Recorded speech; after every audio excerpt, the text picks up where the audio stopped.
Olá, irmãos da IDB Região Sudeste. Hoje vamos para mais um episódio. Lembrando que no mês de abril nós preparamos uma série chamada O Milagre da Graça. Eu vou ser sincero que esse episódio está impactante, porque a nossa análise será feita da pregação do bispo Paulo Borges com o tema Está Consumado. E, gente, para quem nos acompanha agora, tentem imaginar a seguinte situação. Imagine ter em mãos um documento legal, sabe? Um papel que decreta uma sentença de prisão perpétua.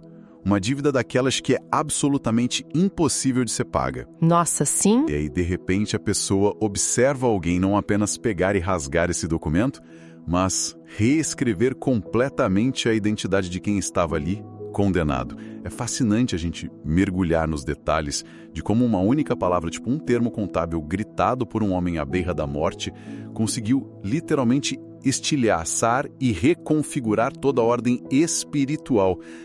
E histórica também, né? Do universo inteiro. Com certeza. E essa é a magnitude real do que nós temos diante de nós hoje. A nossa missão, nessa nossa análise, nesse mergulho, é justamente desempacotar as engrenagens desse momento, sabe? Exato. Nós queremos ir muito além daquele conhecimento superficial, de escola bíblica básica, e entender a mecânica histórica mesmo, a mecânica legal e espiritual por trás dos últimos momentos de Jesus na cruz. Tudo baseado lá no relato do Evangelho de João, no capítulo 19, dos versículos 28 a 30. Isso, o foco está aí. E o objetivo é compreender como aquela declaração está consumado, operou uma mudança concreta, assim, na jurisdição espiritual de toda a humanidade. E, naturalmente, uma pregação com esse peso, com essa profundidade do bispo Paulo Borges, exige que a nossa conversa mantenha muita reverência. Total. Mas também precisamos daquele olhar analítico, para entender o porquê dessa mensagem continuar transformando tantas vidas hoje na nossa igreja. E o esboço do bispo nos obriga a começar logo de cara por um caminho que é bem desconfortável, para ser honesto. Bastante. Ele aponta que, antes da gente compreender o poder dessa palavra final, nós precisamos confrontar a mecânica do sofrimento físico, daquele momento histórico mesmo, porque há uma tendência nossa ao longo dos séculos de romantizar a cruz, né? Ah, sem dúvida. Transformamos a cruz em arte, em joias polidas que as pessoas usam no pescoço. Exatamente. Só que a crucificação, lá do ponto de vista do Império Romano, passava muito longe de ser um símbolo religioso. Era, na verdade, uma tecnologia de terror. Correto? É a palavra perfeita. Uma tecnologia de terror. Porque, olha só, o Império Romano não inventou a crucificação. Mas a engenharia romana, vamos dizer assim, aperfeiçoou a técnica com um propósito muito, muito claro. Que era maximizar a agonia. E também maximizar o tempo de exibição pública. O material do bispo destaca muito bem que essa era a forma mais degradante de execução que existia no mundo antigo. Era uma punição desenhada milimetricamente para aniquilar qualquer resto de dignidade humana. E tinha a questão legal também, né? Da cidadania. Sim, um ponto crucial. A lei romana proibia expressamente que um cidadão romano fosse crucificado. Não importava a gravidade do crime. Isso era um destino reservado estritamente para escravos fugitivos, para rebeldes do Estado e criminosos que precisavam servir de exemplo visual, um outdoor aterrorizante para a sociedade. Nossa, é muito pesado. E há detalhes nesse processo que são até difíceis de processar para quem está ouvindo, mas que o texto nos convida a não ignorar. A humilhação começava muito antes dos pregos, não é verdade? Muito antes. Começava no trajeto. O condenado era exposto publicamente, ele era despido, colocado no ponto mais movimentado da cidade, e a causa da morte em si, na grande maioria das vezes, e isso choca muita gente, não era a perda de sangue, era a asfixia.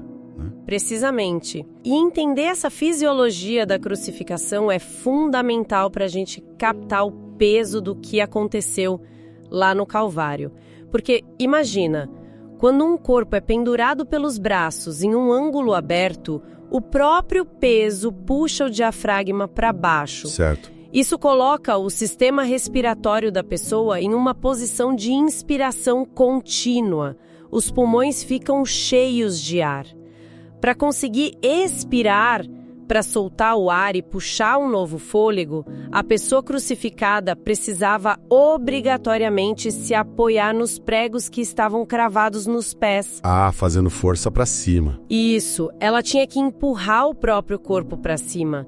E ao fazer esse movimento, isso forçava as costas que já estavam em carne viva a raspar contra aquela madeira rústica, cheia de farpas da cruz. O que já nos leva direto para o detalhe do flagelo, que o bispo menciona.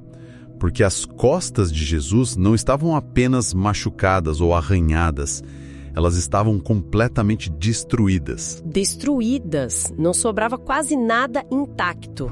O chicote romano, o famoso flagrum, não era uma ferramenta de punição simples. O bispo ressalta na pregação que o chicote era trançado com pedaços de ossos afiados e pequenas esferas de chumbo nas pontas. Exato. Ele foi feito para rasgar a pele e o músculo. Então pensa na dor. O simples ato de empurrar o corpo para cima para conseguir respirar significava esfregar essas feridas profundas, com músculos e até tendões expostos, naquela madeira dura. Era uma tortura de exaustão que podia, em alguns casos, durar dias. E durava mesmo. O trauma desse açoite prévio era tão brutal, mas tão brutal, que muitos homens morriam amarrados lá no poste de flagelação, por choque hipovolêmico, muito antes de chegarem à cruz. Nem aguentavam chegar lá. Nem chegavam.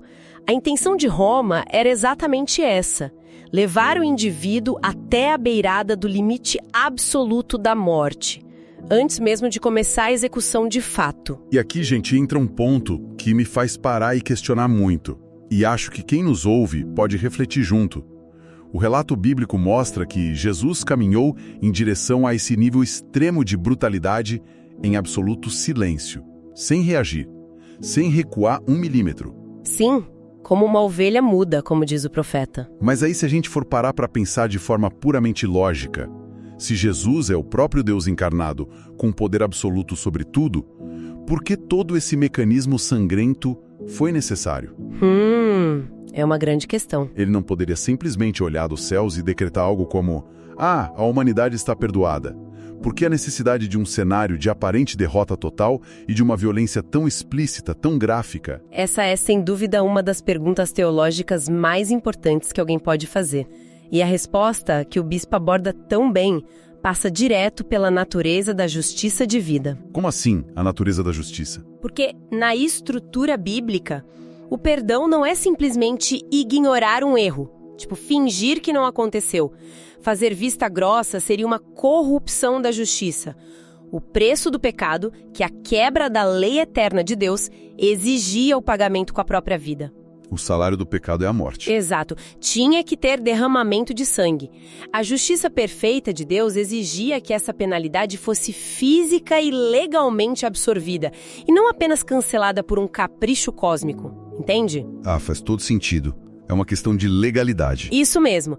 Esse cenário de aparente derrota era absolutamente necessário, porque o peso gigantesco dessa dívida acumulada por toda a história humana precisava cair sobre um substituto que fosse perfeito, sem mancha. E o silêncio dele em meio à tortura? O silêncio dele era a aceitação integral dos termos desse pagamento. Ele estava assinando o contrato. Nossa, isso é arrepiador. Então essa dor extrema não foi, sei lá, um acidente de percurso ou algo que fugiu do controle. Era o processamento de uma transação. Perfeito. Uma transação em curso. E isso cria a ponte perfeita, assim, o gancho exato para o centro da pregação do bispo Paulo Borges. Porque justamente no ápice dessa exaustão física total, quando até o ato de respirar exigia um esforço indescritível e doloroso... É aí que ele fala. Exato. Jesus reúne o último fôlego para emitir não um grito de derrota ou de socorro, mas um decreto. A palavra grega tetelestai. E o que mais me impressiona aqui, o bispo pontua isso, é que tetelestai não era um termo teológico fechado usado lá pelos sacerdotes no templo, né? Não, de jeito nenhum. Era uma expressão comum das ruas, do comércio. É fascinante ver a precisão linguística que o evangelho utiliza nesse momento. O bispo faz questão de destacar a origem desse termo para a igreja. E de onde vinha, exatamente. Na burocracia romana daquela época, quando um indivíduo acumulava uma dívida com alguém ou com o Estado, havia um registro legal.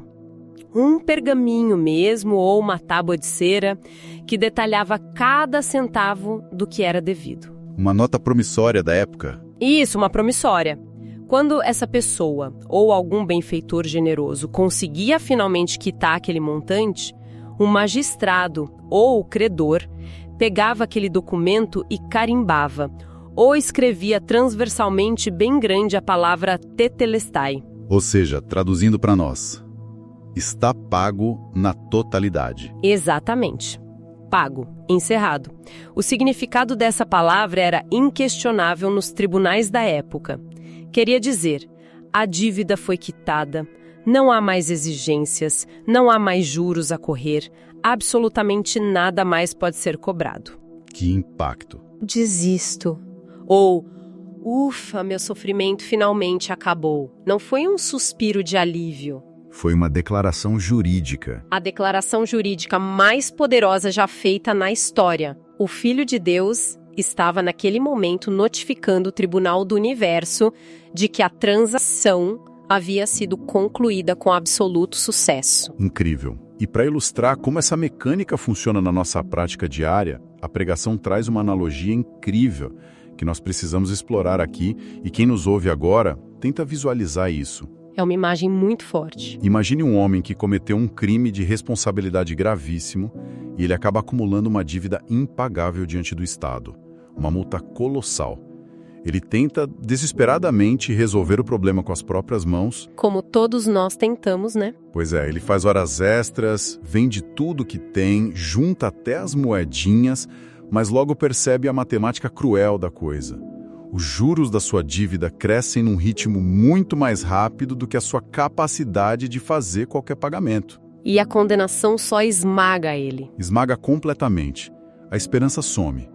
Até que, repentinamente, um estranho entra lá na sala do juiz, assume a responsabilidade daquele caso e transfere o valor integral na hora, sem pedir parcelamento, sem exigir nada em troca. Ele zera a conta. Zera tudo. Aí, quando esse homem, totalmente atônito, vira para o juiz e pergunta: certo, entendi, mas quanto ainda preciso pagar mensalmente para esse estranho? A resposta do juiz é simples e definitiva: absolutamente nada.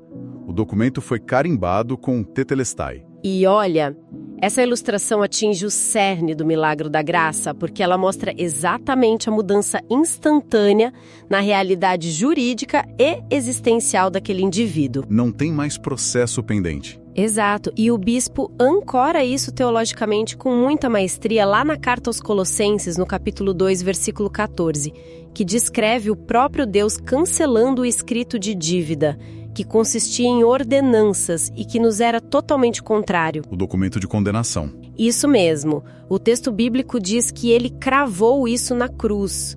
Ou seja, Jesus não estava apenas carregando nossos pecados de uma forma filosófica ou abstrata nas costas. Tinha uma materialidade nisso, espiritualmente falando. Havia um documento legal de acusação contra a humanidade que foi literalmente anexado àquela cruz romana e dado como pago. Gente, isso muda tudo em relação à forma como o inimigo atua contra nós. Porque se a dívida está zerada, o acusador perde completamente o seu argumento no tribunal. Ele fica sem base. Ele fica apontando o dedo. Mas o que um acusador pode fazer quando o documento da dívida foi rasgado pelo próprio juiz supremo? Ele não tem mais voz. Ele perde totalmente a jurisdição legal. E é por isso que o bispo enumera com tanta força que o decreto tetelestai gerou uma onda de choque cósmica, com 6 efeitos colaterais monumentais na criação. E quais são eles? Porque isso é o coração do impacto espiritual. Primeiro efeito: principados e demônios são obrigados a se curvar perante a autoridade desse pagamento definitivo. Eles não têm escolha. Segundo, o inferno inteiro estremece porque a sua principal ferramenta, que é a condenação legal, foi desarmada de uma vez por todas. E isso é só o começo. O que resulta também no terceiro e quarto efeitos, que o esboço aponta muito bem. Quais são? Terceiro, destinos individuais, pessoas como nós, que caminhavam a passos largos para a destruição, são completamente recalculados. E quarto, impérios de opressão sucumbem, caem por terra, porque o poder do medo da morte foi quebrado por um rei que foi crucificado. É de arrepiar, e os últimos 2 efeitos são igualmente profundos. O quinto é a moldagem de novas culturas, civilizações inteiras baseadas nos valores de redenção dessa cruz. E o sexto? O sexto efeito é o eco eterno desse grito, porque o está consumado não ficou preso lá na poeira de Jerusalém no século I. É uma jurisprudência válida e contínua até o dia de hoje, sabe? Garantindo que ninguém, nem nós mesmos, possa reabrir um processo que o próprio Deus já encerrou e arquivou. Mas espera aí, tem uma questão crucial aqui que a gente não pode pular. Pagar uma dívida resolve um grande problema lá no tribunal, certo? A ficha criminal da pessoa fica limpa.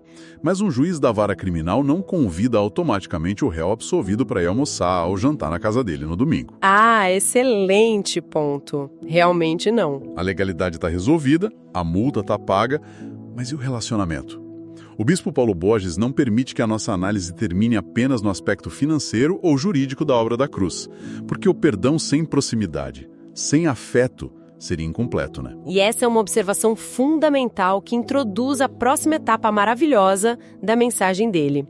O bispo aponta que a grande tragédia humana não era apenas ter uma ficha suja no cartório do céu. Tinha algo pior. A tragédia era a morte relacional. O pecado não apenas gerou uma dívida impagável, ele causou um exílio. A humanidade foi expulsa de casa. Como o profeta Isaías declara de forma tão triste lá no capítulo 59, as vossas iniquidades fazem separação entre vós e o vosso Deus. Era um abismo intransponível mesmo. E a prova física dessa separação era o próprio sistema de adoração no templo em Jerusalém, não era? Exatamente, o templo era um lembrete físico disso. Havia camadas e camadas de restrições de acesso. O relato no Evangelho de Mateus, ali no capítulo 27, fala sobre o exato instante em que Jesus entrega o Espírito na cruz, e o texto descreve um evento arquitetônico absolutamente impensável acontecendo longe dali. O véu. Isso, o véu do santuário rasgou-se em 2 partes, de alto a baixo. Mas nós precisamos entender as dimensões dessa estrutura porque a nossa mente moderna às vezes nos trai. Nós não estamos falando de uma cortina de tecido fino dessas de sala de estar. De forma alguma. O véu que separava o lugar santo dos santos, que era o ambiente da presença manifesta de Deus, era uma peça de tapeçaria colossal. Gigante. Qual era o tamanho, mais ou menos? Relatos históricos de Flávio Josefo e outros sugerem que esse véu tinha a espessura da palma de uma mão e cerca de 18 metros de altura. Era uma trama tão densa, mas tão espessa, que dizem que cavalos amarrados em lados opostos e puxando em direções contrárias não conseguiriam rasgá-lo. Uau! É praticamente uma parede flexível. Uma parede impenetrável. Apenas o sumo sacerdote podia atravessar essa barreira. E apenas uma única vez ao ano, com extremo temor e tremor, carregando o sangue do animal de sacrifício. Se ele errasse, ele morria. E o detalhe bíblico de rasgar de alto a baixo é o que evidencia a mecânica divina da graça operando aí. Porque não foi do chão. Exata. Não foi um grupo de sacerdotes desesperados lá embaixo, puxando o véu pela base e rasgando. Foi a mão de Deus lá do alto daqueles 18 metros, desfazendo a barreira estrutural. O bispo destaca os 3 grandes impactos dessa ação específica. E eles são essenciais. Primeiro, a separação espiritual foi anulada na hora. Segundo, o acesso à presença do Criador foi liberado universalmente, para todos, e não só para o sumo sacerdote. E o terceiro, um caminho totalmente novo e vivo foi inaugurado através de Jesus. A frase-chave da pregação nesse momento, que a igreja precisa gravar no coração é: o que o pecado separou, a cruz reconectou. O que o pecado separou, a cruz reconectou. Isso é profundo, mas sabe, isso me obriga a fazer uma provocação, uma reflexão genuína para todos os nossos irmãos da IDB que estão nos ouvindo agora. Qual provocação?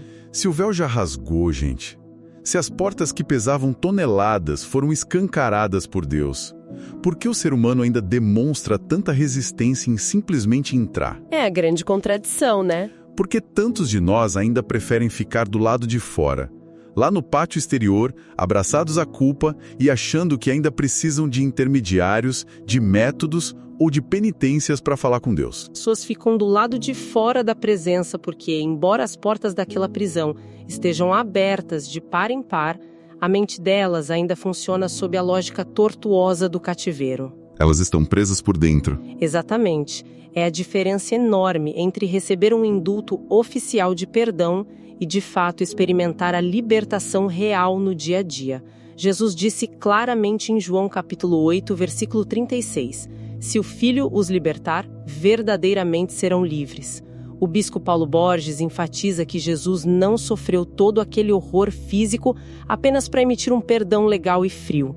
Ele morreu para libertar estruturalmente o ser humano de toda a amarra. É quase como aquela velha história do elefante de circo, sabe? Ah, do barbante, sim. Isso. O elefante é amarrado por uma corrente de ferro muito forte quando ele ainda é pequeno. Ele tenta puxar, machuca a perna e ali ele aprende que não pode escapar. A mente dele aceita a prisão. Quando ele cresce e se torna um animal imenso, super forte, o treinador prende ele apenas por uma cordinha fina de barbante a uma cadeira de plástico comum. E ele não sai do lugar. Ele não foge porque a mente dele ainda acredita firmemente na prisão da infância. O sacrifício lá na cruz rompeu a corrente de aço, mas muitas pessoas na igreja continuam se comportando como se estivessem amarradas aos vícios que destroem suas famílias, às correntes emocionais e aqueles traumas pesados carregados desde a infância. É uma excelente analogia e retrata bem o nosso estado às vezes. A mecânica da cruz desfez toda a validade legal das prisões espirituais e das opressões malignas. Quando a palavra de Deus diz que o está consumado nos libertou, significa que não há mais legitimidade alguma para o medo paralisante ou para a amargura crônica governarem a vida de quem crê. A autoridade deles foi cancelada. Totalmente. A chave já foi virada na fechadura cósmica. O convite hoje, e o bispo deixa isso muito claro, não é para trabalhar duro e suar a camisa para conseguir a liberdade, mas sim assumir, pela fé, a postura de alguém que já foi solto e caminhar confiantemente para fora da cela. E tem um ponto incrível aí. Uma vez que essa pessoa entende e sai da cela, ela não fica vagando pelas ruas sem rumo. De jeito nenhum. O bispo traz um conceito belíssimo sobre a nova natureza que é gerada ali aos pés da cruz. O sacrifício não tratou apenas de apagar o vermelho das contas, de fechar o buraco. Ele tratou de inaugurar um balanço completamente novo. O apóstolo Paulo fala na segunda carta aos Coríntios que, se alguém está em Cristo, é nova criação. As coisas antigas já passaram, eis que surgiram coisas novas. É a teologia do recomeço. É sobre um novo começo absoluto, uma reinicialização da vida. E a genialidade dessa parte final do sermão é como ela detalha a grande troca que ocorreu na cruz. A grande troca? Sim, foi uma transferência existencial absurda. O bispo ilustra que ali na cruz do Calvário houve um escambo divino de realidades. Onde a nossa realidade natural ditava dor constante, o sangue de Cristo estabeleceu o fluxo permanente da cura. Onde a nossa sentença irrefutável era morte eterna, foi infundida a vida abundante. Uma inversão completa. Completa. E talvez o aspecto mais transformador para a nossa mente humana moderna, cheia de falhas, onde havia uma profunda e paralisante crise de vergonha, pelo que fizemos ou sofremos, foi forjada uma identidade novinha em folha. Identidade de filho. A etiqueta legal mudou de réu culpado e condenado para filho herdeiro de Deus. E há uma frase do bispo Paulo Borges aqui que, olha, sintetiza tudo isso de maneira magistral. Ele diz algo que precisa ecoar em toda a nossa comunidade, na mente de cada irmão que está ouvindo agora.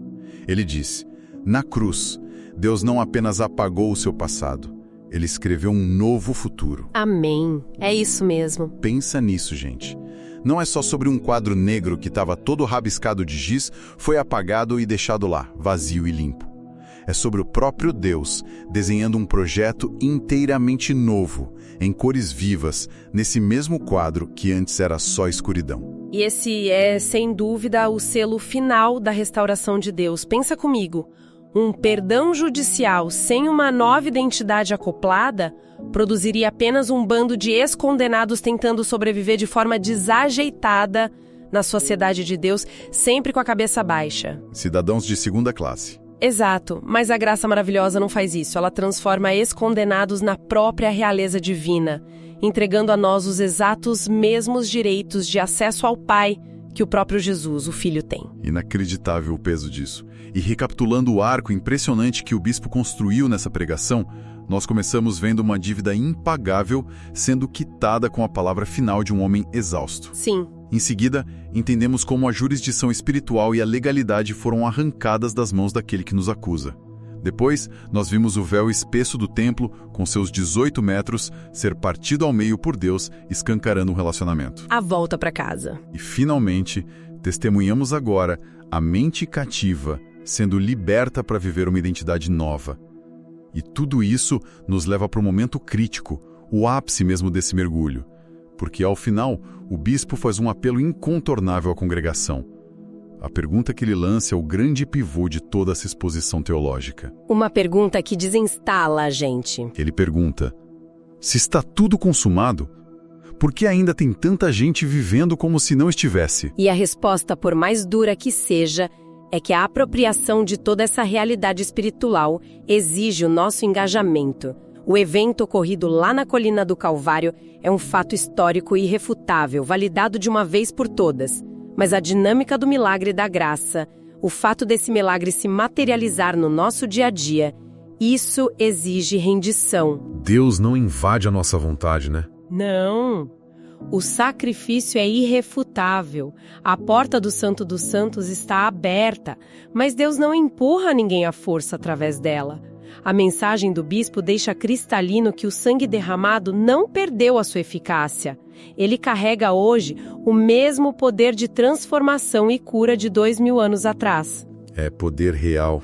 No entanto, o que falta nas nossas vidas não é que Deus realize uma nova obra ou faça um esforço extra porque o primeiro não foi suficiente. A obra dele terminou no instante exato do grito do Tetelestai. O que falta é a decisão deliberada, diária, de quem ouve a mensagem. A decisão de abandonar o orgulho, de soltar as nossas próprias inúteis tentativas de justiça própria e de entregar de fato todo o controle da nossa história nas mãos dele. É confiar na palavra de que está pago. Porque a parte que cabe a Deus está finalizada, a transação está absolutamente concluída.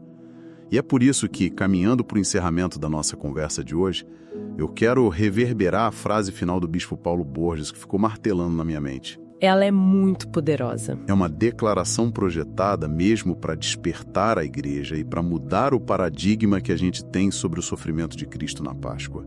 Ele disse: a cruz não foi o fim da história, foi o começo da nossa vitória. Uma vitória que já está totalmente disponível agora, no tempo presente. E para cada um da nossa igreja que tem absorvido toda essa riqueza maravilhosa de entendimento conosco hoje, eu gostaria de deixar um pensamento final, bem provocativo. Por favor. Se a lei espiritual atesta que a dívida está de fato zerada, se o véu de 18 metros de altura já não existe mais como barreira, permitindo nosso livre acesso ao Pai, e se as correntes daquela velha identidade de pecado foram despedaçadas pela nova criação, qual é o sentido lógico da bagagem que tantos de nós ainda insistimos em arrastar pelos corredores da vida? Qual é o trauma silencioso? Qual é o sentimento de condenação crônica? Ou aquele fardo pesado que muitos irmãos ainda tentam resolver com os próprios braços cansados? Quando a única ação lógica e necessária é simplesmente abandonar tudo isso, hoje mesmo, agora, aos pés da cruz. É uma reflexão que cada um precisa fazer em secreto com Deus, porque o maior grito de triunfo de toda a história já ecoou. A dívida já foi carimbada com sangue e extinta. Resta a nós apenas aceitarmos a graça desse milagre tão profundo e a aprendermos, dia após dia, a caminhar como pessoas verdadeiras e inteiramente libertas. Muito obrigado a todos os irmãos que nos acompanharam nesta análise profunda de hoje e até a próxima.